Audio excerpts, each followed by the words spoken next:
गौरांग जी, राधे राधे महाराज जी। महाराज जी, आपके जीवन में पूज्य उड़िया बाबा जी महाराज की जीवनी और वाणी जी का विशेष योगदान रहा है। गुरुदेव क्षमा करना, पूज्य बाबा की जीवनी और उनकी लीलाओं को समझना अत्यंत कठिन है। महाराज जी, आपके मन में एक वो है कि बाबा की जीवनी को आपके श्रीमुख से सत्संग में सुना तो जिज्ञासा हुई कि आपने कहा कि जब भगवत साक्षात्कार हो जाता है तो मनुष्य की सारी इच्छाएं, कामनाएं और प्रश्न खत्म हो जाते हैं। पर पूज्य उड़िया बाबा को सर्वप्रथम माँ कामाख्या जी की, फिर काशी में माँ अन्नपूर्णा, फिर वशिष्ठ जी, फिर माँ दुर्गा जी के साक्षात दर्शन हुए। उसके बाद भी बाबा को आत्मबोध नहीं हुआ, बल्कि और आत्मबोध की चाह बढ़ने लगी। इतनी बार साक्षात्कार होने के बाद भी उनकी आत्मबोध की चाह क्यों खत्म नहीं हुई? और जब अंत में बाबा ने उन्होंने माँ को तत्व रूप से नहीं साक्षात्कार किया, कामाख्या को कामाख्या माँ के रूप में कामना पूर्ति के लिए। आप उस समय देखिए ना। हाँ, तो आप उस चरित्र में जब आप देखिए कि उन्होंने कामाख्या जी की उपासना की कि जैसे सूर्य भगवान ने एक बटलोई दी थी युधिष्ठिर को कि जितनों को अन्न पवा सकें, जब तक द्रौपदी जी नहीं पालेंगी तब तक वो बटलोई का अन्न खत्म नहीं होगा। ऐसे मैं कामाख्या की आराधना करके कुछ प्राप्त करूं कि मैं संसार का दुख मिटा सकूं। बाबा का पहले का नाम आर्तत्राण था। तो बाबा ने विचार किया तो आधी उपासना में ही छोड़ दिया कि आखिरकार अगर ऐसा कुछ मिल भी जाएगा तो पूरे विश्व ब्रह्मांड का दुख तो मिटा नहीं पाऊंगा। उत्तम जिज्ञासा होने के कारण उससे भी विरति हुई। कई अनुष्ठान लिए लेकिन उन सबसे विरति हुई। फिर संन्यास ले लिया। संन्यास लेकर तत्व साक्षात्कार में लगे। जब तत्व साक्षात्कार हो गया तब सारी कामनाएं शांत हो गई। फिर इसके बाद कोई अनुष्ठान किया है क्या बाबा ने? 18-18 घंटा अपने स्वरूप में बैठे रहते थे। तो कामाख्या जी को तत्व रूप से साक्षात्कार नहीं किया, सकाम उपासना की।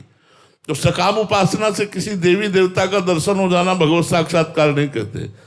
तत्व स्वरूप से उनको दान करके साक्षात्कार करना।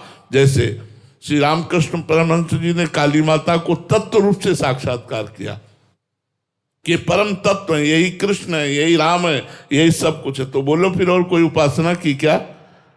पूर्ण हो गए ना। जैसे उड़िया बाबा है वैसे रामकृष्ण परमहंस, कोई कमी थोड़ी थी। बात समझ में आ रही ना? हाँ, तत्व रूप से जिसकी भी आराधना करें तत्व रूप से करें, और तत्व रूप से जब उसका साक्षात्कार होगा तब वो पूर्ण हो जाएगा जी। मानवर्धन सिंह जी, राधे राधे महाराज जी। महाराज जी, आपने एक बार एक प्रश्न का उत्तर देते वक्त कहा था कि चेहरे की चमक और बाहरी तेज के चक्कर में मत पड़ो, आंतरिक तेज के चक्कर में पड़ो। महाराज जी, आंतरिक तेज क्या है और उसको कैसे जागृत कर सकते हैं? आंतरिक तेज यही है कि काम, क्रोध, लोभ, मोह, मद, मत्सर का प्रभाव नहीं पड़ रहा। मानापमानास तुल्य तुल्य निंदात्म संस्तुति। मान और अपमान में, निंदा और स्तुति में समान भाव प्राप्त करके, चाहे जैसी परिस्थिति हो अपने प्रभु को नहीं भूल रहा है, चाहे जैसी परिस्थिति हो उस परिस्थिति का गुलाम नहीं बन रहा है। हर समय वो परम स्वतंत्र भगवान के चिंतन में लगा हुआ है। ऐसे महापुरुष को संत कहते हैं। ऐसे महापुरुष को तेजस्वी कहते हैं कि उनके तेज के आगे प्रतिकूलता, अनुकूलता, सुख दुख, लाभ हानि, ये सब मिट्टी हो गए। काम, क्रोध, लोभ, मोह, मद, मत्सर, इनका कोई प्रभाव नहीं रहा। वो महापुरुष निरंतर भगवान में स्थित माने जाते हैं। अब ये बात कैसे पता चले कि ये निरंतर भगवान में स्थित है? तो जिनके संग से हमारे दोषों का नाश होने लगे, जिनके संग से हमारे में भजन की वृद्धि होने लगे, जिनके संग से हमारा भाव शुद्ध होने लगे, जिनके संग से हमें प्रिया प्रीतम प्रभु अच्छे लगने लगे, जान लो वो संत है।